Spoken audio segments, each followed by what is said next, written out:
Good morning, everybody. Thank you for joining us this morning. My name is Alan Greenlee. I'm the Executive Director of the Southern California Association of Nonprofit Housing and one of your hosts for today. I'm going to immediately hand it over to Gary Hallen at the County of San Bernardino for opening remarks, and then we'll get started. Gary? Great. Thank you so much, Alan. And again, we're very appreciative of SCAMP. And they bring with them so much talent and experience, and we're excited for today's workshop. This is our second in our series of workshops. Many of you were grateful that you joined on our first workshop, and this next workshop really builds on those building blocks that we set the table with last time. So what we're talking about today is these scalable projects, these scalable solutions to affordable housing. So we're going to have some speak to us on some of their experience, some of their case studies in working in the field of ADUs and motel conversions and modular construction, and working with our churches and schools and other public entities. We're excited to hear their experiences, lessons that they've learned, and things that we can try to replicate here in San Bernardino County. Those building blocks that we talked about last time, I just want to remind you of how important they are, and that you need to take those building blocks of financing affordable housing, entitling sites, doing all your due diligence on site selection, and bringing that forward to make sure that these projects that are scalable and important, you can bring those lessons learned and those building blocks to this next level. Alan, I'm gonna turn it over to you. And also, sorry, one last thing before I turn it over to you. We do have our RFI out on the street. I want to make sure that people know about that. We've already started to get a lot of questions, and we're ready to answer any questions that you guys have. So our RFI has been on our website. SCAMP has done a great job of promoting it as well. And so please, if you've got home key projects, home key ideas, home key concepts, or no place like home project concepts, please submit to our RFI and let us kind of work with you on those projects. We also have an interest portal that's also on our website, and SCAMP has been a great promoter of that as well. So if you've got an idea that is still in the rumination phase, please submit it to our interest portal, and we can kind of work with you and help you along with those projects. So with that, Alan, I will turn it back over to you. Thanks, Gary. I appreciate the introduction. And again, from our side, we really appreciate the partnership. We think we've found a nice little rhythm and doing some really interesting things. And I think this is an example of that work. So again, welcome everybody. We're looking forward to this conversation, which will provide insight into half a dozen or so interesting, innovative models for housing development, specifically targeted at lower income households, that we think are scalable. And so we have a really terrific set of speakers for you today, and we're going to get to those pretty immediately, but just want to handle a couple of logistical items. One is that you'll notice from the, hey, Dina Fuentes, do you want to say hi? Good morning. Nice to see everybody. Hi, Alan. It's been a while. On behalf of the county, just wanted to, and all of the partners, and we've been really thankful for having SCAMP in partnership of working with our developers, providers, our cities, in opportunities to help the lowest, income households, and appreciate everybody taking the time to explore different ways and different paths to try to create new units, house people, keep people housed, and provide opportunities for folks to have a wonderful lifestyle here in the county. So thanks, Alan.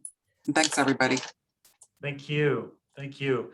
All right. So away from the good people and in between the good introductions and the good content, I just want to handle a couple of logistical issues. One is that I'll be making the transitions between speakers, but you'll also notice that in the half a dozen or so speakers that we have, we actually fill up a good portion of the time. So we saved some room at the end for questions and answers. And I would just ask you, if you're interested in asking a question, that you enter it into the Q&A box that you'll find down at the bottom center of your screen. And that we will try to do our best to handle as many of those as possible and sort of filter those for what we think are as highest relevance. So with no further ado, I think we'll get started. So our first speaker today is really going to talk a little bit about the ability to use church land as development opportunities for affordable housing. And today's presenter is Carol Rowe, the grants director from the Specialty Family Foundation, has been doing some really interesting work with the Archdiocese of Los Angeles to look at development opportunities with land that the diocese owns. And so, Carol, I'm going to give the floor to you. Thank you so much for joining us. Oh, thank you, Alan. It's really nice to be here. Alan has been really instrumental in helping us navigate the affordable housing side, the development side, as we try to navigate the Archdiocesan side. I work for a private family foundation, so I am probably the least informed of all of you about development and affordable housing. But what we came at it from was we did some deep investment in the Department of Catholic Schools in the Archdiocese. And as we went around to all of these schools, the inner city schools, we noticed that they had tremendous property. And actually the LA Archdiocese is the second largest landholder in LA County. And the largest landholder is LA Unified. So I'm just going to share my screen a little bit, I hope. Bear with me. No, as I, hold on. Let me see if I can share this.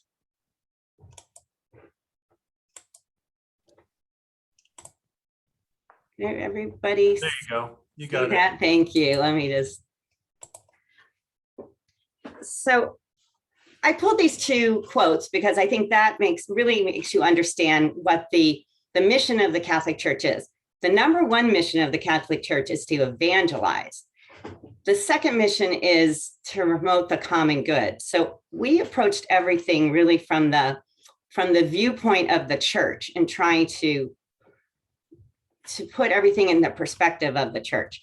And what we've done for the last maybe 4 years is really talk to everybody we could in the leadership of the church, the county, the other funders, and really everybody we could talk to. And we just started building this coalition over time, and it seemed to take hold as a possibility. There wasn't one person that we spoke to that really did not think using church land was a good idea. At the same time, this coincided with obviously the growing homeless crisis and the shortage of affordable housing. And this in particular affects a lot of the diocesan employees, including teachers, parish staff, all of the lay people that work for the church. But there is a saying in the church that change moves at the speed of church, which is very, very, very slow. So some of the myths that we came across was that the church had a lot of excess land. People think that they see all these empty lots, they see these empty buildings, they see convents, and they think of it as excess land, but that's not necessarily true. What we found is that much of the land, the facilities are used, but they're only used for specific purposes and only used for a day or two a week. The parish needs their parking lots on Sundays. They have a convent, they're using a room or two that's used for meetings or ministries. And many of those facilities are really old and they're in desperate need of repair. The parking lots we see are used on Sunday, but we think of the space above that parking lot. There are some churches that have built parking structures. So there's land above, there's air space above the parking lot. We think of ways of providing better community spaces for the parish, so both the community and the parish benefits. And for us, it didn't have to be a zero-sum game. So even where there's excess land, there can be developed without displacing the current use. There's still an opportunity to help the parish and the diocese gain a new improved facility. And I think that's where we've started looking at how we can improve their facilities in addition to adding housing stock for them. So we both go back to the idea of evangelizing the faithful and using those assets for the common good. And for us, every time we kind of use the language of the church, we got a little closer to the cooperation of the church. The second myth that we always run across is that the church is wealthy. That is really not true. The church may be land rich, but the majority of the parishes, except in very few cases, they're actually very cash poor. And even with the desire to bring that mission to low-income housing, most of them are not in any position to develop that property without resulting in some kind of revenue source for the church. So we had to step back and think about it that way. There is a mission there, but there's also a need for the revenue, which then helps them evangelize. So we had to look at helping them monetize the property. I think the biggest issue that we ran across, and that actually everybody will run across, is the idea of subsidiarity versus solidarity and how that applies to canon law, which is really what rules the church. So the diocese may hold the deed to the property, but the pastor is essentially in charge of a fiefdom, where the pastor has the decision-making power over the land and the facility. So if you go straight to the diocese, they can tell you what land is available, but they can't make the decision at the local level for the parish. So the pastor can't decide on his own about how to use that property, but the diocese can't force the authority to make a decision onto it. So it's a bit of a conundrum.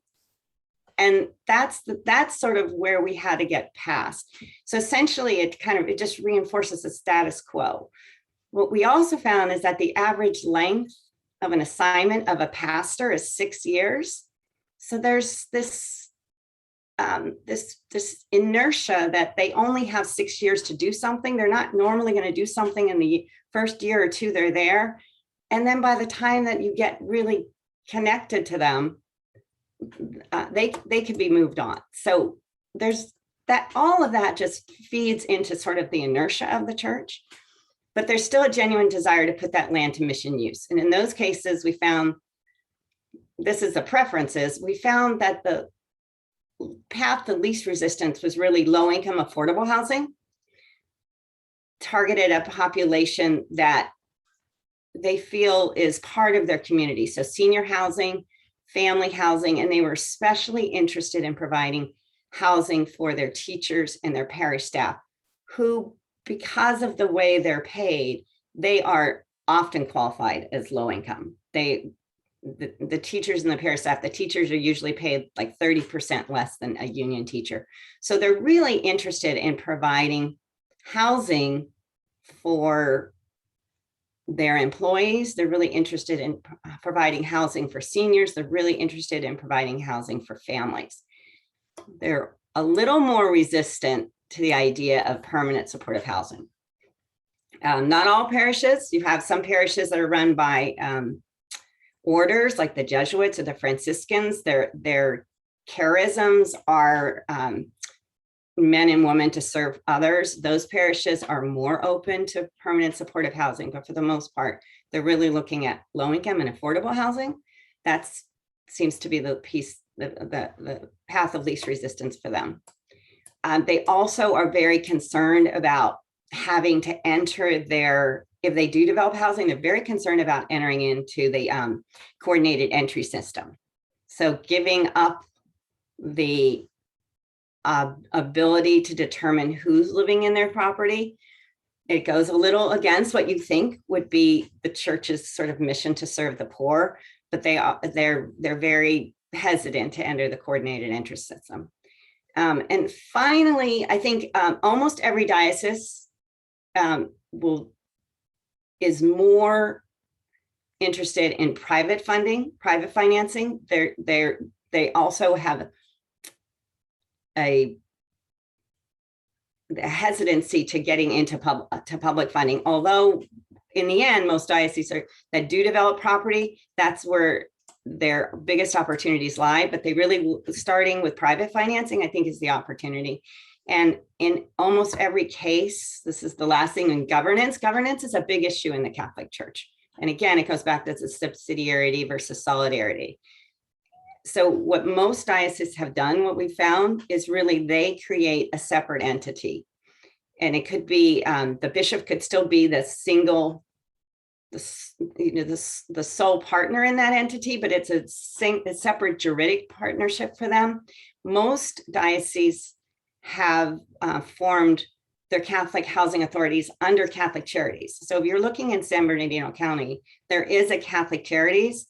It does not look like they have any housing currently, but that's the approach that we've kind of taken. We brought in Catholic Charities to help facilitate this process. So our lessons learned, really what we've done about 3 or 4 years ago, we have 5 auxiliary bishops in the diocese. We took a bishop and some other leadership in the church, and we actually took them on a tour of Catholic housing authorities around the country. And seeing the possibilities was the thing that really got us over the hump. Once we did that, so we found these champions within the Archdiocese. We took those people on a research trip, and it was so inspiring to them that they came back and really advocated for us we have an archbishop. San Bernardino has a bishop. You have to advocate for the bishop. We were able to get approval to form an exploratory committee. That exploratory committee is made up of the Vicar General, which is really the second person in charge at the Archdiocese, the Director of Real Estate, the Director of Catholic Charities. We had some funders. Alan sat on this committee. So we formed this exploratory committee with absolutely no authority to do anything. The first thing we did was we took an inventory of the diocesan property, which really gave us an idea of what properties are owned by the diocese, what properties are under parish control, what properties are under orders control. And it really gave us an opportunity to then pick a handful of sites that we narrowed it down to. This is where we're at. And we found one property that we have now focused on. So in the last year, it seems like a long time for us, but the last 18 months, we've gone from getting approval to form this exploratory committee to picking a site. And as of yesterday, we got approval to issue an RFP. So we feel like it's a little slow. Again, as when you look at the how the church works, it's really like the speed of light for them to actually get that far. So we're really excited about that. We are possibly going to get our first project underway. And, you know, it's a milestone for us. And what we've based ours, I want to just show this to you. What we've really based our research and our exploratory committee is on all of these other Catholic housing authorities. And if you really want to look at ones that are successful, the Catholic Housing Authority in Brooklyn and Queens is probably the oldest one in the country. They have 4,000 units. They have 44 buildings. Western Washington, Seattle, they have 2,500 affordable units and 62 properties. I mean, so it's possible. It's possible for large and small dioceses. And I think showing a bishop that it's possible is probably the best way to approach. And I looked in San Bernardino, and there's actually a property that San Bernardino owns. It's called the San Bernardino Plaza. It is created, there's a nonprofit organization, the San Bernardino Plaza Corporation. It's a private nonprofit corporation, and it was financed under a program with the U.S. Department of Housing and Urban Development. So San Bernardino has done it. LA has not done it. It's a senior living. It's a senior living building. I think it has about 150 units in it. I feel like that kind of shows you that it's possible. The bishop there has been there for less than a year. I think he was assigned in maybe December of 2020. So for him, it's going to be hard for him to get started. and for us, it's it's the bishop that you need to get to. So for me, I would say start with the bishop, start with exploring the properties. If you know of a parish or a property that you're interested in, I mean, we drive by them, we see them, get to know the community. And those are our lessons learned. Like, it's possible, it's happening out there. And I think the legislature is making it much easier for the churches to start development on their property. We found that long leaseholds are preferable to them. They do not want to sell their property for the most part. If they do sell the property, they're looking for market value. They're not looking for a bargain. They feel as though it's their fiduciary responsibility to the community and their church to be stewards of those assets. So those are our lessons learned. As I said, I am probably the least qualified to talk to about this here. But what we do find is that, the church is open. The church is willing. They just are hesitant, and the governance that they have is created to put up barriers.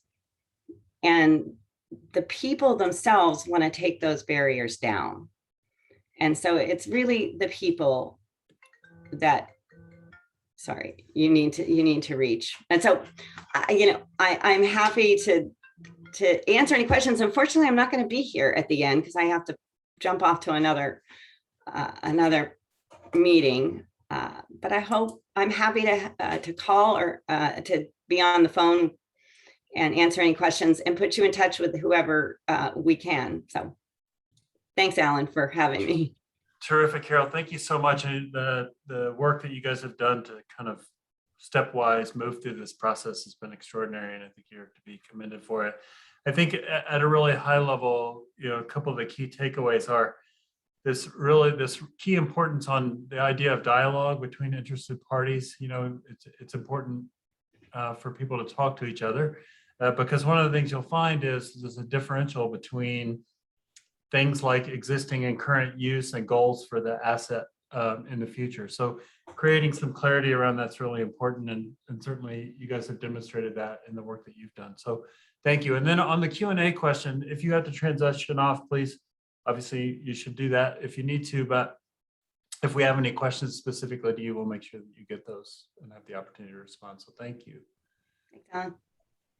All right, so we're going to move on now. We're going to talk a little bit about hotel conversions, and our speaker for that portion is Brad Wright, the president of MFRG Icon Construction. They have a specialty in dealing with development work with existing residents. And Brad, I will hand the floor to you. Thank you for joining us today. Oh, thank you, Alan. Appreciate it. Nice to see you. Nice to see everyone. Appreciate the opportunity to discuss this because it's been quite a unique run when it comes to Project Home Key and a few of the hotel conversions we have done. So I'm going to touch base on that, touch base on lessons learned, and certainly those of you who are venturing into that space and just understanding how important the upfront due diligence is for hotel motel conversions. So we were able to complete 3 projects in the hotel conversion right when Project Home Key really hit us. And the key behind it was speed at the time. As all of you know, there were certain deadlines and protocols put in place to get the funding and to get the hotels converted as soon as possible to bring homeless off the street. So our experience in that would be somewhat different than someone or a general contractor developer experiencing it today. So the first thing I would stress is the relationship and communication between the general contractor, those responsible for the actual renovation and scope, and the developer, county, state. critical to work together through that pre-construction process. And here's why. In the due diligence period, when you're working with a hotel and it's not a traditional multifamily or senior housing tower scattered site, it's a hotel. And we've all stayed in hotels or motels, and everything's just a little bit different. We like to think that every single unit is exactly the same, but when you tear off the walls and you're adding kitchenettes or you're adding a bathroom or an additional bedroom, everything changes. And so it's not a typical scope narrative that you would expect in renovating like I said, a multifamily or senior housing project. So that is our biggest lessons learned. Let's start with there, the due diligence. The scope narrative for each unit is a little bit different. The requirements under Project Home Key at the time stressed that we had to do whatever it took to get that unit or that hotel or community up to a certain living standard so we could get homeless in off the street, which is, if you're on this call, that's all of our goals. So we really had to work with the developer and decide what that threshold was. We worked with the county, we worked with permitting to find out where that threshold was. The challenge is when you use that as your baseline, the community never looks necessarily like you want it to look. Because you have to decide on certain scope items to get it up to that baseline, which don't necessarily align with a completely renovated community. So I think starting off is that due diligence, understanding the expectation of what this community or this conversion will look like when it's completed. And is there a phase two, which in a lot of cases with these hotel conversions, there's that initial baseline, bring it up to a certain living standard. And then there's a phase two, which really turns it into a community. So those of you that are working with other general contractors or a third-party consultant to developers or general contractors, you have to understand that in that phase one, to bring it up to a certain living standard, you're going to run into day-to-day decision-making. So not that that's not the case with the traditional renovation. You open up a wall and there's surprises. However, in here, decision-making is critical. Having a developer and a general contractor really have the accessibility to each other almost on an hour-to-hour basis. The second phase of that is really what we're running into in general today with renovations and new construction alike is material and labor issues, supply chain issues. We've all heard about it. I could probably field questions right now for 5 hours on what about the supply chain and what we think is going to happen. But it's unique in these motel and hotel conversions because you're not necessarily buying at the bulk that you normally would for a typical renovation because each unit is different. You're adjusting each unit for a living standard. And so really understanding what it's going to take to get that material on site and secured is the next step. Where the developer, general contractor really have to work together on is working with the county, the state, the investors on where that money is coming from to secure that material and an effort to make sure that whatever unit we walk into, if something happens, we have the ability to replicate that or renovate that. And so that's a big challenge right now that we're all facing. But on hotel conversions specifically, you might have a light fixture in this unit that needs replacing, and you walk into the next unit and someone was in there. For example, one of our projects was vacant. So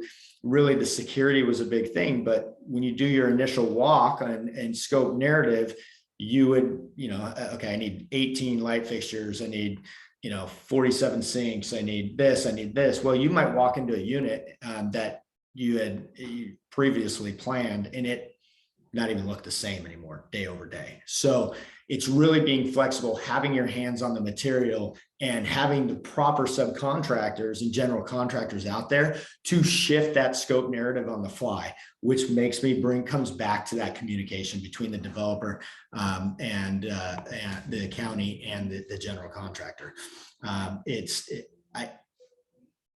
Every successful renovation starts and finishes with how it's planned and prepared.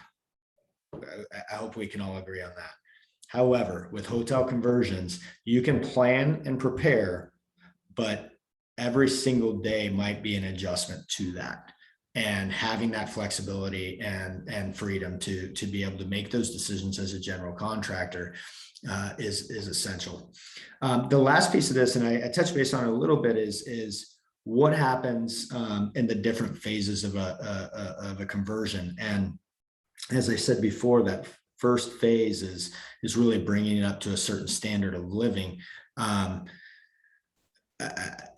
We have to understand from the county, from the city, from the developer, what they expect at the end of a project. And fortunately for us, we were all on the same page, but I've heard a couple stories out there that, well, I was expecting it to look like this, or I was expecting, this was my vision for this property. And really having those different phases mapped out at the beginning. One thing that a lesson learned we had is we knew we were going to have a phase 2 renovation to the project.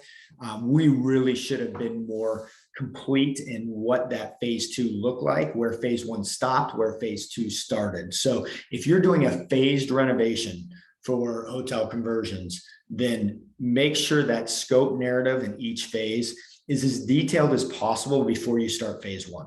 It's going to take a lot of effort to do that between the general contractor, the architect, the developer, if you have to bring in engineers. But understanding that scope narrative up front and understanding the cost escalations that are taking place to complete that phase 2 renovation. Phase 1 is what it is. You have to get there. If you're in Project Home Key, you have to get to phase 1, which is that living standard. Phase 2, that's where things become really optional and how you want to upgrade this community. And so understanding, having the transparency between a developer and a general contractor on price escalations, labor, and what we want to do in that phase 2, I got to tell you, is probably the most critical element of a successful project that has multiple phases. So wrapping it all up, tying it on a bow, due diligence. And that means we're having a team that you can rely on, and everyone has the same goal, and that is to get homeless off the streets. But that can get sidetracked really quick if everyone has a different idea what the scope would be and material shortages. So I appreciate having the time here to talk about that. Obviously, I could sit here for 9 hours and talk to you too. And I have with some of you on this call. I recognize a lot of names, but I really appreciate the opportunity today, and always available. My email will be thrown out, I think, from Alan or somewhere else, but I'm always available for a quick call or email if you ever need anything. So appreciate you all, appreciate everyone's efforts in this community and industry, and let's keep it up into 2022. Thanks so much, Brad. Really appreciate it. I think I remember that due diligence is the primary. Due diligence. Just in case you forgot, let me just give it one more time. Due diligence. Appreciate that. Well, yeah, one of the other things I know for sure is that when you go into existing context, as you mentioned, you can never tell what's behind that wall, and that can mess up the plan. But if you don't have a plan, you don't have contingency. So I think appreciate your insights on that, and certainly we will make sure that any questions that come your way are sent to you that we can share with everybody. So moving on to our next section, we're talking about accessory dwelling units. And for that, we've got folks from the San Gabriel Valley Habitat for Humanity, Grant Power, and Steve Gomez Pedroza. The floor is yours. All righty. Can everyone hear me okay? All right. So thanks for having us here. I guess I can share my screen. Let me see here.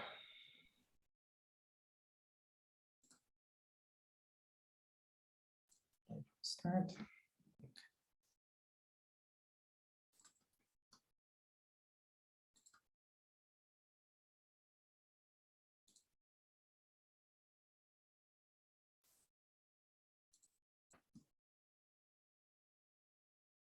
So let me see. Okay.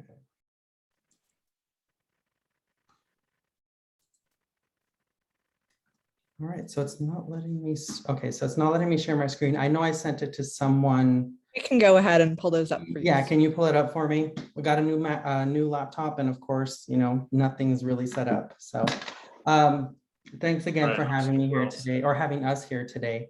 We're here to talk about accessory dwelling units and how they're really something that we need to look into more in the state of California. Next slide, please.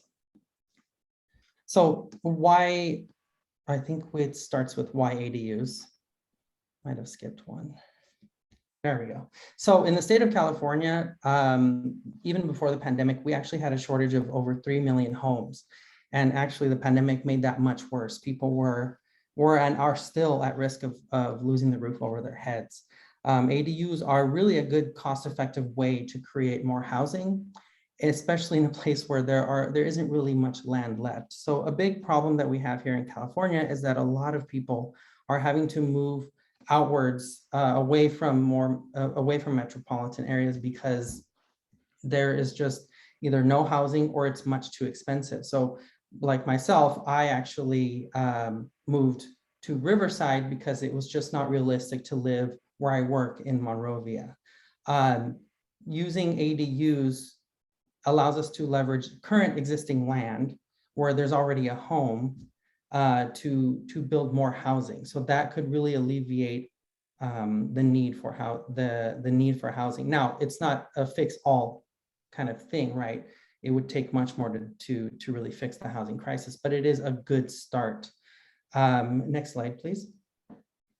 And one of the projects one of our first projects that we worked on, that we recently worked on, is the Waverly Drive project. Now, this actually is not technically a Habitat for Humanity property, but we were the group who constructed it. This particular unit is a 1-bedroom, 1-bathroom detached ADU on a lot with an existing home. The ADU itself was funded privately by the Pasadena Community Foundation, and the land is owned by the city of Pasadena. Since this isn't a Habitat for Humanity property itself, it is being managed by Union Station Homeless Services, who is helping individuals transitioning from homelessness into independence through the ADU. So whoever moves into that ADU, whether it's 1 or 2 people, they'll be able to really become more independent. And these are the kinds of things, one of the things that ADUs can be used for, but they can also be used for permanent rentals. And a lot of people are now creating them for next gen. So let's say my parents I want to stay close to my parents, but I don't want them to move far away. If I had a lot with my home on it, I could build one in the back and just have my parents live there. So those are just a few examples of how you can use an ADU. And like I said, this is not by any means going to solve the housing crisis, but it can definitely put a dent in what we need to sufficiently cover the over 3 million units needed in the state of California. Next slide, please. So these are just a few pictures of the interior of the ADU. So you'll see there's a kitchen, full kitchen, bathroom, closet space, and it's a really nice size. It's not a huge, it doesn't take up a huge portion of the lot, and it's very cost effective. So instead of building a 3-4 bedroom home, you're building essentially, I mean, it could be even a studio. So this one came with a bedroom, but you can build a studio which is significantly smaller. And next slide, please. Okay, I'm going to pick up from there, Steve. Thanks very much. My name is Grant Power. I work on the real estate development side at San Gabriel Valley Habitat. It's a pleasure to be here with you all. Thanks a lot, Steve, for that. I want to just touch on a few issues, speaking from the perspective of a nonprofit builder working in partnership with the city on the construction of an ADU, and drawing on our experience from the project that you just saw on the last screen, which was on Waverly Drive in Pasadena. First thing I'd like to say is, as Steve mentioned, this particular project was funded privately in its entirety by a foundation. And in our experience suggests that for people generally who want to build an ADU, they may or may not have the cash on hand that is typically required to finance it, especially with the rising cost of materials and labor. So some thought, I think, some thought needs to be given to how these projects can be financed and what accessible vehicles could be created and put on offer to people who are interested in building an ADU. City of Pasadena does have, as an example, a financing vehicle as an incentive with the condition that the ultimate tenants or people who will live in the ADU are people of lower incomes. Our estimate right now for the construction of a new ADU in Southern California is something between $180,000 to $225,000. So it is a substantial investment. And so we encourage you to look at different possible ways to access or offer vehicles for financing. Our experience building the ADU on Waverly revealed a couple of important things from the standpoint of partnering with the city. One was that the review period on paper for getting approved to build, we were believed to understand was about 8 to 10 weeks. In fact, it turned out to be closer to 30 weeks. Now, this was largely due to COVID, and so there was not really a major issue there, but what we found was that the plan review process was made a bit complicated due to the fact that the city was not yet implementing an ADU specific lane for review. And so we were caught in the line of people who were building homes generally. And this ended up taking a substantially longer period than we first thought. So a recommendation would be to look for ways to ensure that rules are put in place to expedite plan review and to make sure that that process is monitored, in fact, so that the results can follow what the rules will say about expediting. Along the way, we realized that the main house on the property had an electrical box or panel switch box that was not upgraded and needed to be in order to handle or be at a capacity to handle the additional load that would be created after the ADU was put into service. The process of getting the electrical panel replaced or upgraded was very long. It was not in our hands because the city was the owner of the main house. The result of that was that by the time the ADU was finished and ready for occupancy and approved, no one could move in yet because the electrical box still had to be upgraded. And so we found that it was important for the city to, or in this case, in the case of a more general situation, the homeowner to work with the developer of an ADU to ensure that the utility hookups across the board are being planned and upgraded as needed in tandem with the construction schedule of the unit. Next screen, please. I mentioned earlier that there are incentives in Pasadena as one example to lease ADUs to low-income people. There may be other vehicles available to provide incentives, but we think the incentives may be important in order for ADUs to really get traction and expand or go to scale. I also just want to sound a little bit of a cautionary note. We have had opportunities to move on ADU production in other cities. At the moment, we are not making steps forward yet, and that is because we are aware of the implementation or arrival of new state regulations on the subject of ADUs. And we think that those new state regulations will change the game. Already, many cities have ADU policies and programs in place, and that's excellent. What we're seeing is that these new state regulations will need to be imported or incorporated into local city regs, and that could require a new period of settlement or adjustment. An example while the new state regulations are preserving height limits, they are expanding the floor size minimum to 800 feet. And so that has obviously big implications because most ADUs that have been built to date that we are aware of are not 800 square feet. They're smaller. The new regulations are also reducing the setback requirement and also suspending the minimum lot size. So there is no minimum lot size now, according to the state of California, for authorizing the construction of ADUs.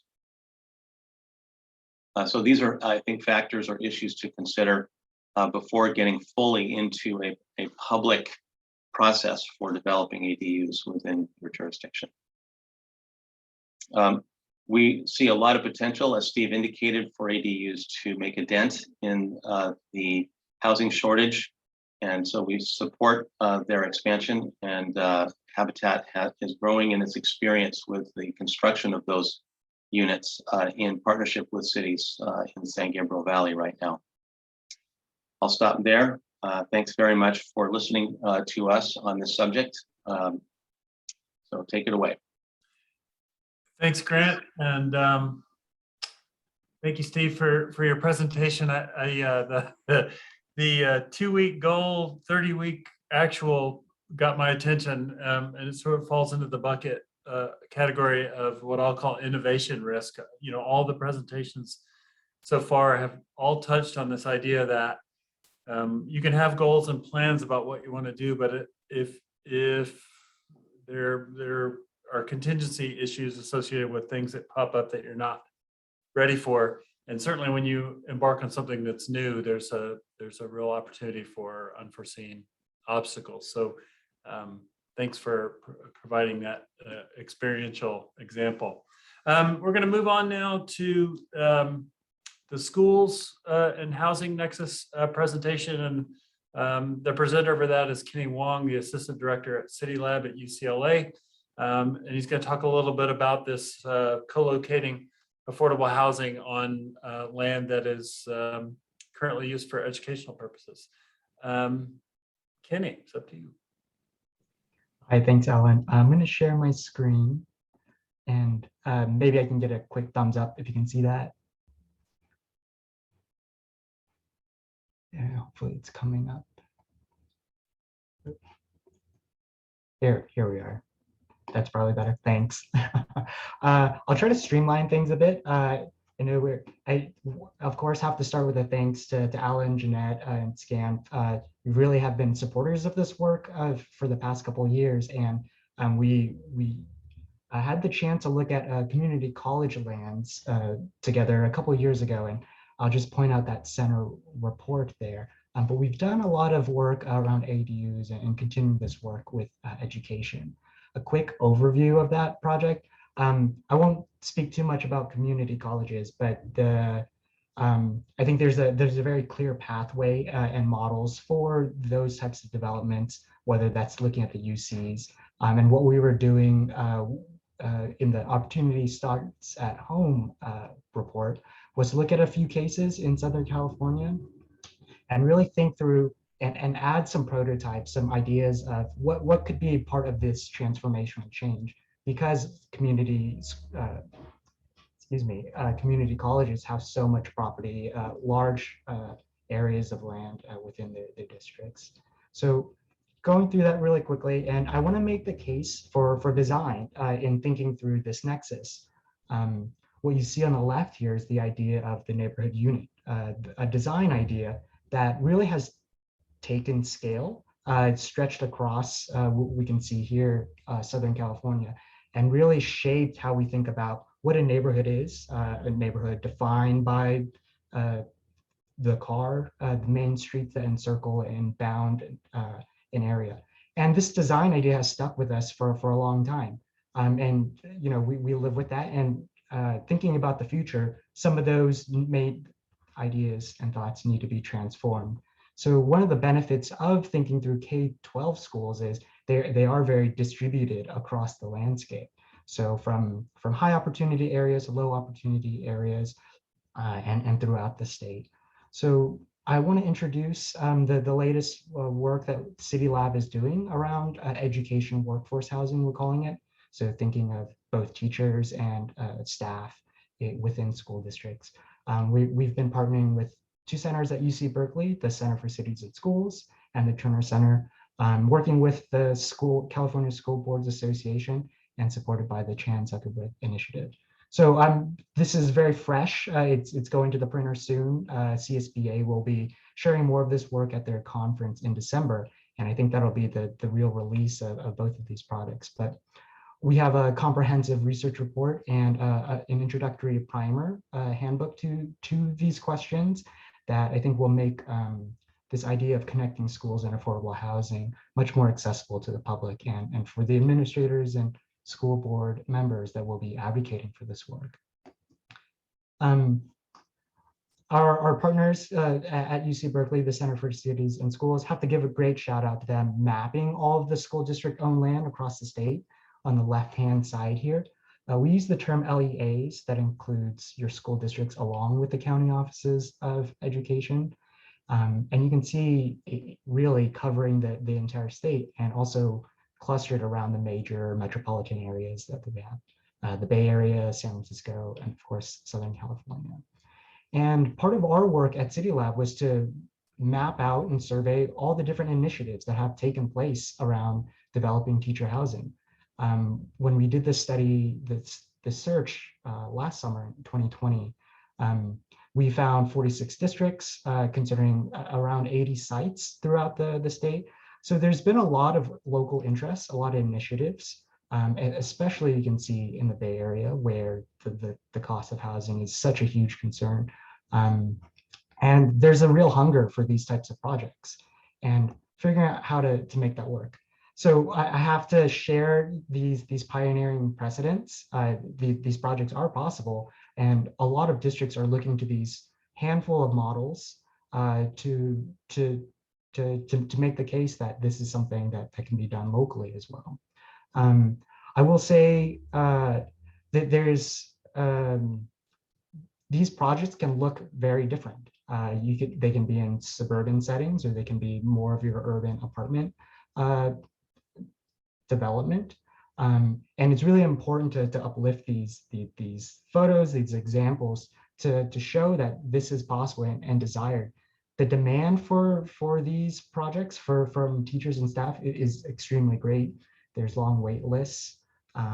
And I'll slow down here just to say that these projects do take a long time to develop.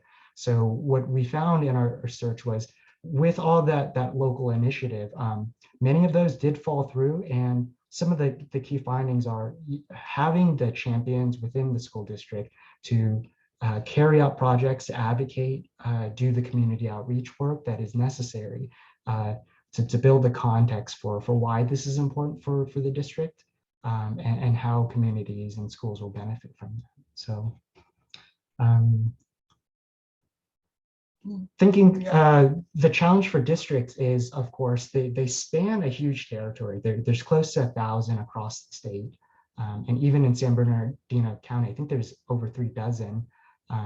And we all know here in this room that siting affordable housing is challenging. Of course, there's the opportunity that the tremendous expansion of lands available carries. But once you get to the site itself, that is a tricky question to work through and bridge that gap with local communities. So with the mapping of school district properties across the state, we were trying to build the case for how this makes sense at scale by looking at the district from the really high level district view. There's over 11,000 properties. That's 150,000 acres. You can see the stats on the side of the screen here, roughly 10 times the size of Manhattan. Obviously, most of these have schools on them, roughly 80%. But how we define potentially developable land was to take the minimum size for school districts. There are guidelines from the California Department of Education. Subtract the required play areas, recreational spaces, open spaces, and bus transportation drive-through requirements and define that as potentially developable. Not all of these sites are going to be, ready to break ground, ready to be snatched up for development. But yeah, there's quite a bit of property, and the sizes of these property, we did take into account they should be at least an acre or more. But across the state, the median size of properties is close to 6 acres. So what we're trying to do with the housing opportunity is to situate the district's operational concerns, staffing, and tie that with the housing markets that are within these different localities. And part of these indicators also included the competitiveness for funding and the context in which the school sites were in, whether that was urban, suburban, if there was multifamily nearby, if there were amenities that would make it competitive for tax credit financing. Sorry, I feel like I'm racing through this. And looking, so there's a big gap between considering what drives the issue for school districts at scale. Districts obviously cover a lot of different neighborhoods, a lot of different settings. And getting down to selecting a site and the feasibility for particular sites. I won't go into too much detail, but the site itself is a fundamental part of that, the size, its disposition, if there's anything on it, if it's part of a school site, how that school site is laid out. And we tried to simplify by looking through a lot of these properties, these into a few site types that will be helpful, which I'll go into next. Zoning's a huge factor. Most of these properties are going to be zoned for public facilities. So there's some time to get that zoning change. And working with cities to determine the right level of zoning for multifamily to make that case within each site. And I want to underscore the last couple points of context. Context is how the potential project will fit into the neighborhood. What affordable housing developers might be used to at scale is not 60, close to 100 units. That may not be appropriate for a lot of neighborhoods. And so when thinking about how to approach these projects from the district's point of view, it's really important to work with community, to lay out the options of what is being considered and all the different sites that are being considered in order to do the due diligence, to make the case that we're not picking on a certain place or we're not forcing change in certain areas. We're really doing our due diligence, considering the needs of the district as a whole, doing some master planning along with it. And that is that's gonna matter to building support in the different neighborhoods that these projects will be in. I'll touch on funding just quickly. Most of the successful projects have found additional local sources of funding, whether that's city funds or philanthropy sources from bond measures. And that's an important piece because tax credits will not cover the gap that's required to do these projects, even with tax credits. So these are a few of the sites, and the district has a huge constituency. There's the neighborhood that surrounds the school site, there's a school community, and the district is representing a lot of different communities.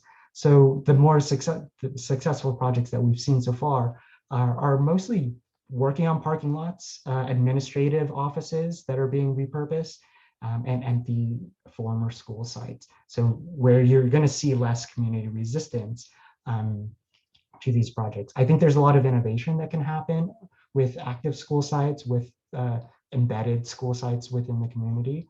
But there's a lot to build up to that conversation. For school districts, the folks that we've been talking to, there's real concern about technical assistance and the capacity that they have. School districts are so impacted right now with everything from the pandemic, so much to juggle, and not many have the expertise in-house to do these projects. And what we're hoping to do with these research products, the reports that will be coming out, it's to lay out what that process is and help clarify and simplify what this district's involvement is. All these projects are going to be public-private partnerships. Districts will be working with developers that are experienced, and getting to the point of selecting a developer, issuing an RFP, it is sort of the main barrier of figuring out what this process is going to look like, how much outreach, how long this will take to get through the pre-development stages. That's where the real difference from market or affordable housing development is going to be. All the public processes that need to happen to get to that point of partnership, and selecting sites and making that final decision of whether this is right for the district and where that might be. Part of this capacity building for us is to again make the material accessible, to help share, do presentations, share insights from different projects, and bring that down to the personal kind of more human scale. This is a little tidbit from our handbook that'll be coming out of just getting people to the table and asking the questions that everyone's got around these sort of projects.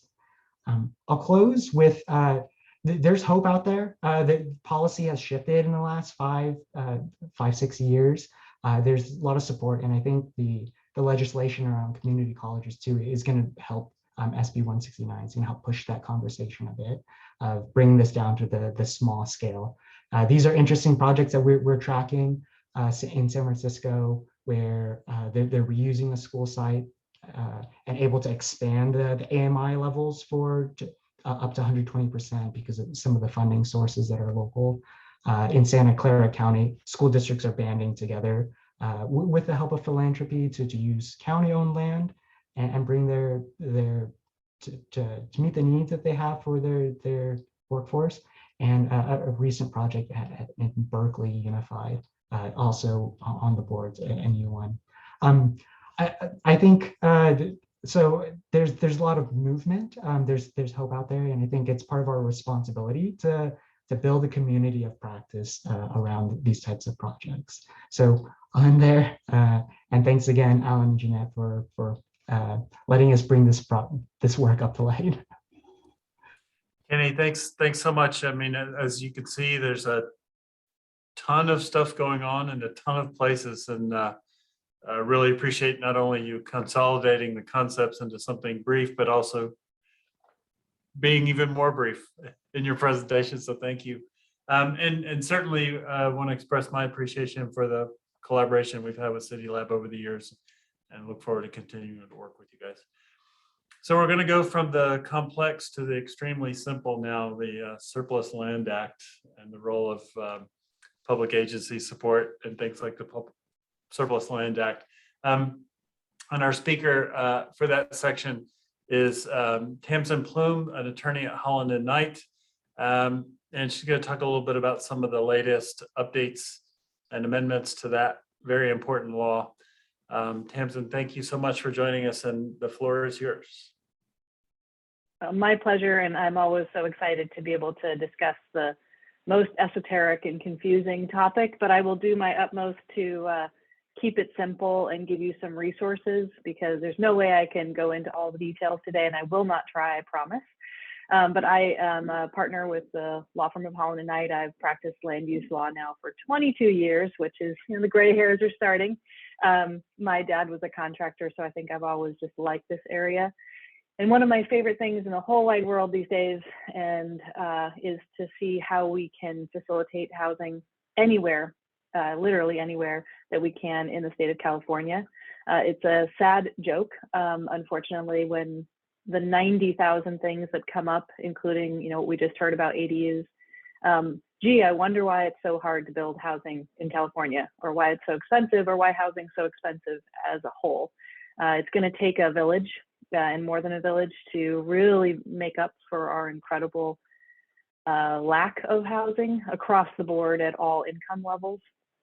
So we are in an abundance of riches right now, I would say, in innovation and opportunity. But the downside of innovation and opportunity, as we've also heard from several of the speakers today, is you end up being like a dog with 12 frisbees, where you're just not even sure which way to go. and you can get lost in the opportunities as well. So I think I love this kind of opportunity to speak to so many people and have folks hear what in the role that you might be playing, where you can help, where you can learn more, and where you can make connections that make development possible. Development, the diligence cost, any development project, and I think housing, frankly, in particular, is a magic alignment of, this is the way it's always been, because housing is not generally a public infrastructure. It's market-driven projects on a one-by-one basis, and it takes a truly fortunate or magical or lucky alignment and skill, alignment of a site, a plan, political and community support, funding support, and folks who want to live there ultimately. And you need all of those things to happen at the same time, and then to stick together all the way through the many-year process it takes from idea, would the site be good for housing, to actually people living there, is often a 10-year plus process. And often it never happens at all, for all the 1,000 million reasons you can probably just call out on your fingers if you give yourself a second. But in amongst those many things is just availability of land. So historically, up until 2020, the Surplus Lands Act was a hurdle to get over. And I will admit and be the first to say that I was a part of that process for many development projects throughout the state, where we would look at property that was being disposed of by a public agency, a county, a city, a water district, whoever it may be, and say, oh, does the Surplus Lands Act apply? And then I would search it up, or someone would search it up, and then we would look to see what exemptions there may be in the process, like a land exchange or something else. Or there would be a kind of half attempt at sending out the notices that are required. Most housing developers were on lists or had indicated locally that they were interested in the land if it became available, but they were also aware that the only way they could really enforce that, I should probably say that what the old Surplus Lands Act required was simply a notice before you disposed of public land to any housing developers who had expressed interest to that particular jurisdiction that they were interested in sites, and they had to give them a good faith opportunity to negotiate for the property. There's no enforcement tools other than the housing developers could get grumpy, and the only way they really could compete for sites under the old law was just to become a potential opponent of a project, and then maybe they would get an opportunity. Or if there was land that nobody else wanted at all for any other purpose, which meant that it didn't really fulfill its goal, I would say. It was more, again, a processing hurdle that lawyers like me help people comply with, but really not comply with, because it didn't generate housing or affordable housing. So in 2019, as part of the big, huge avalanche of a lot of different housing laws, there were some for the first time, truly material amendments to the existing Surplus Lands Act, and it's AB 1486 was the primary one. There also was an executive order that was issued by the Governor Newsom at the same time, N0619, coupled with a couple other minor changes in the law, which did a number of things. And with COVID, I think all of this has become a little more slow to be implemented than was originally intended. But the entire structure of what the Surplus Lands Act is intended to do changed. It's a dramatic shift from a weird little processing hurdle to actual obligations on the part of counties and cities and other public agencies throughout the state to actually identify and provide. It also made the California Department of Housing and Community Development, and I'm going to put in the link here when I'm done. I'm going to give you a link to an incredibly useful one-stop shop for most of the information I'm going to share with you today. Is available on HCD's website. It's got copies of the executive orders, all the laws, technical advisories, everything you really need to get started. But at any rate, in 2019, the governor said to all state agencies, you should be looking at your properties and you need to inventory them and you need to report on a timeline to HCD. HCD is then going to track them and make that information available to the public. In addition, under the Surplus Lands Act, local counties and cities were also obligated to do a similar inventory. And instead of being a processing hurdle, there really is specific obligations in the law that you need to go through before you dispose of surplus property. So again, the big change was there's three big changes. One is public agencies have to actually identify properties, inventory them, and report to HCD. This will create actual opportunity for housing. So because sites that have been sort of moldering and sitting alongside might actually see the light of day for housing. And just most public agencies, as a general matter, they have a job. They have a real job every day to do something, whether it's deliver water or for counties and cities to deliver utilities, to manage HR and police and all these other things. So all these public agencies really do have a job, and almost none of them is their job to develop property. So there are often very few staff people in counties and cities. There's maybe one real estate person whose job it is to kind of keep track of their land. But in large part, I would say that the impetus under the Surplus Lands Act changes and the executive order, I think just like HCD has had to staff up and assign some budget for this role, I think if there is something the county can do or local jurisdictions within the county and across the state is to really look to staff up where you can and see if you can get budget approval to have more staff people available to comply with these obligations under the Surplus Lands Act. And I'll explain a little more why that's so important to really facilitating housing.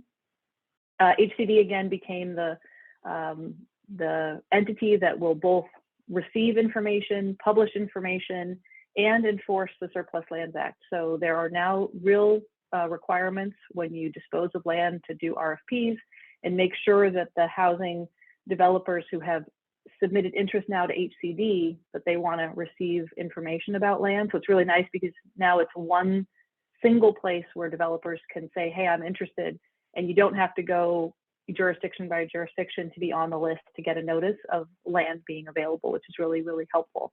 And they will enforce, and there's actually penalties. If you sell land without going through this process, there are penalties that can apply. So you should not do that. And so that's a big piece of this. So this inventory, information, and now a wheelhouse where housing sponsors can get connected with land. And so I would pay attention to this. And again, with COVID, I think all of it has been slowed down a bit, but 2021 was a big year for agencies to begin reporting. I know the list at HCD's website for housing sponsors that are interested in land is high. So this is a really, truly momentous opportunity for the real use, beneficial use of land, which could be used for housing across the state and locally. In the world, again, as I said, housing development is this years-long, incredibly complicated process to begin with. And so one thing that can absolutely be done besides just staffing up any real estate department so they really can understand the land is thinking where you can. And I know everyone's got a lot of jobs, but really being forward thinking in what the county or any jurisdiction within the county really wants for housing. And I know the county just went through the 6th cycle regional housing needs assessment. It has just is in the process of being submitted to HCD. And so housing opportunity sites, I'm sure the Surplus Lands Act, where surplus land is and those housing opportunity sites might line up in some nice ways. It would be good if the two could align with each other in the future as well, in the next cycle too. But the more you can plan ahead, developers again are even affordable housing developers, market rate developers are incredibly opportunistic as a general rule.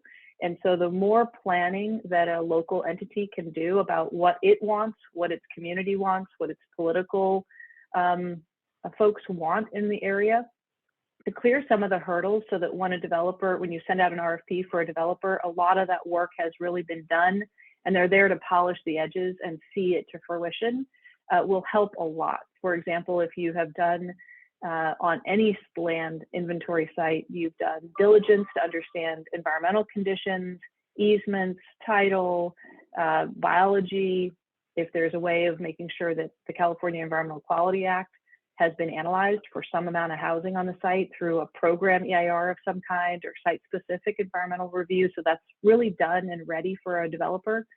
If you've had a chance to do through a public process, community outreach on behalf of a public entity with the community and get them on board with the notion of housing on the site. So the private, whether it's affordable housing developer or private developer, isn't starting that from scratch. It will speed up the process tremendously because again, they're slotting into a public process and there's been a bunch of communication to date about it that they can then polish with their information about how to make it feasible and technically workable. So it's a huge change in just the entire focus of leftover land or surplus land that we're just going to see the beginning tip of the iceberg. And I'm happy to answer any particular questions about it, but otherwise I will turn the mic back over. Thanks so much, Tamsin. The the evolution of this process has been kind of interesting, and certainly there's a good amount of land that's sort of on paper available. The question of entitlement and those kinds of things is kind of interesting because in a lot of cases, what we find is that there's a disconnect between sort of land that's available and its use. But we'd much rather be in the context of evaluating land's suitability as opposed to not knowing about it at all. So thank you so much. And then I see that you just dropped into the chat the resources that you mentioned in your presentation. So thank you. Absolutely, that really is a great one-stop shop. Terrific, thank you so much. All right, so our next speaker is going to talk a little bit about modular construction. Daphne Kaplan is with Cassette and going to speak a little bit about her work and experience. I think generally the concept of using prefabricated or modular constructed, offsite constructed materials has been in the parlance of our world for a while. And I think that in some cases we've realized the opportunity associated with it. In other cases we haven't. And I think Daphne could speak to those issues and how we might be able to more effectively realize the promise of this kind of streamlined construction method. And with that, I will turn the floor over. Hello, everybody. Thank you so much, Alan. And I'm actually excited to be at the tail end of this panel, only because I got to hear from folks that I'd like to get in touch with and meet myself. I'm inspired by what's going on in all the corners of the housing universe. So I'm at the tail end of solving the housing acceleration and productivity shift. And part of that is just to say, I understand, I don't know if it was Tamsin or someone else who said that it's going to take a village. I think a lot of people are really interested in modular in particular, and a lot of different forms of prefab and innovation on the construction side. And I'll just emphasize that's only one part of the puzzle, and you all know that. So without further ado, modular construction, I don't know what the range of experience is in the room, so I'll just throw out there. It's been around a very long time. It's had a lot of different experimental attempts in different parts of the world, and then a lot of successes over the last many decades, although not necessarily in the form that you see it today. So what we practice at Cassette, and I'd say with the growth in the emerging modular sector, is really a more technical, refined form of modular that's being used on commercial multifamily. And the main portion on that, and maybe I should just back up, is that to my background, the filter through which I look at this. So the first 10 years of my career, I spent in the product and tech sector, where I had probably enough manufacturing experience to be dangerous in a lot of different product sectors. And then the last 16 years, really in the architecture and construction world. I worked for a company called Matt Construction, a large regional contractor that did a lot of one-off, sort of unique museums, architecturally complex work. And while this looks like a very simple process, actually there's a lot of similarities between what needs to happen in today's modular and a lot of really unique construction, in that it's a process that a lot of contractors are not familiar with. And so there's a lot of upfront planning that's really required to make it successful. So here's just a few more images, different types of modular going up in the last 5 years in the US. And I'm sorry. So historically, you know, like I said, it's been around for decades. The reason that most regions, cities, countries historically have really turned to modular, it's sort of intuitive. A lot of this came out of Scandinavia, where you might have 3 hours or 4 hours of sunlight in the winter during the day, or colder weather. Today, this makes sense also in projects that have site constraints or have schedule constraints, like schools, where they can only construct on site for several months. But today, there's really a lot more drivers that have pushed this to what many of us believe is going to be the tipping point of modular. So modular today is about 5% of construction in the US, more than that in a lot of countries for various reasons. But there's the growing investment in modular is largely around this realization that the trends are going in the wrong direction, both on the labor shortage and housing affordability front, and they're largely not going to be reversed unless we change something dramatically. Sorry about that. So typologies in this country, predominantly, you probably know, are wood and steel. There is a container conversion typology that sort of evolved into a custom container. The picture on the top left is the Citizen M Hotel going up in downtown LA. The modules are produced by a container company, but they're actually a custom module designed to be that hotel housing. And why it works primarily is really down to the process. And that's why it works today. And that process is game changing. While it looks very simple on paper that you're parallel processing part of the manufacturing or part of the construction in a factory and part of it on site, and then you're smushing them together, in actuality, because of the way we construct and develop buildings, it can be a very complex process. And there's been a lot of learning curves in the industry. But we are seeing a most well-organized modular project, at least a 20–30% savings on schedule. And the more of that project that is modularized or that is taken off-site, the higher percentage savings on that schedule. And there's a lot of other benefits to modular. A lot of the stigma that people have about prefabricated buildings is really from 20 years ago. And this is not your grandfather's modular. These units are higher quality than construction built on site. In many cases, they're machined to tolerances of just millimeters. And you don't find this level of quality except in very expensive construction on site. So safer, 70% less trucks to the site, host of other benefits.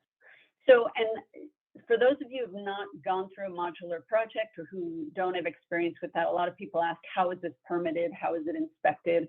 Essentially, it's a state process. And California is one of, I think, 40 states that outsources that permitting and inspection to third-party agencies. So there are, I think, 10 or 12 on this HCD website of private companies that you can go to hire to actually do the permitting process on anything that's being built at the factory. And I would encourage you, if you're not familiar with this process and you're interested in it, there is a booklet that's about 42 pages on the HCD website that takes you through how the process works from permitting through inspection. And it includes this matrix that you'll go through from the local agencies having jurisdiction with the state agency or the certifying agency that's certifying the product in the factory. So my real interest and reason for being here sort of goes back to my experience in manufacturing. And modular construction, as it has been practiced, does produce time savings, and time is money, but money is really money. And manufacturing is a mature industry that's shown a huge level of better, cheaper, faster results than construction on site. So the way we look at modular and where it will go in the future, if we can teach the industry to procure it in the same way they procure product, is really around what makes manufacturing so much more efficient, and that's process improvement. So where we don't get that in construction is generally a project, especially a small scale development like 20 units, is really not enough of the same unit of production to give enough experience to the labor force and to the setup to get any kind of efficiency.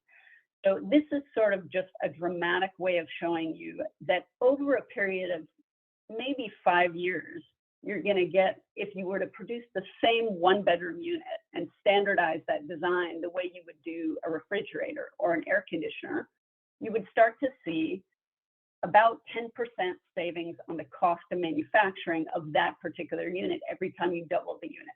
So you could get to half of the cost of manufacturing in about 5 years if you had a broader commitment to a single unit type. And how do you take this as a city or as a government and help the manufacturing and modular industry get there? Well, a lot of what we really need to do is change the way that developers are procuring these items and thinking about things as if they were a factory, as opposed to purchasing a snowflake. Every time you do a building, does the entire unit have to be redesigned, or can you modularize a component like you do an air conditioner and support product companies and factories that are developing more and more standardized units for this process? So I think I'm short on time. There are a lot of things to talk about in this area, and I'm happy to answer any questions.